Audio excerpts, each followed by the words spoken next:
Tout ce qu'il faut savoir de l'actualité économique en 120 secondes, montre en main.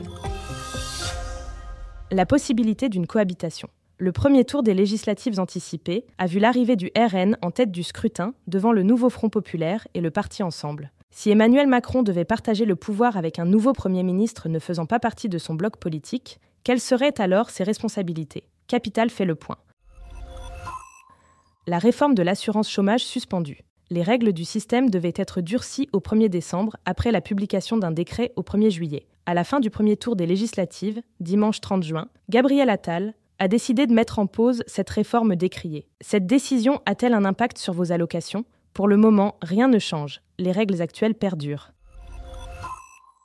Les nouveautés de juillet. Ce début de mois apporte son lot d'évolutions tarifaires et de changements réglementaires. Côté immobilier, le DPE des petites surfaces est modifié, permettant à certains de ces logements de ne plus être classés comme passoires énergétiques. Un nouveau placement dédié aux jeunes, le plan d'épargne avenir climat, voit le jour. Retrouvez tout ce qui change au 1er juillet sur notre site. L'immobilier à la peine. Si les prix des appartements remontent depuis le début de l'année, certaines villes ont toutefois vu leurs tarifs chuter ces 6 derniers mois. Parmi les 50 plus grandes villes françaises, La Rochelle a subi la plus forte baisse. Pour un appartement, le prix moyen du mètre carré a dégringolé de près de 10% dans cette ville. Idem à Metz, à Grenoble et au Mans, où les tarifs ont diminué de plus de 5%.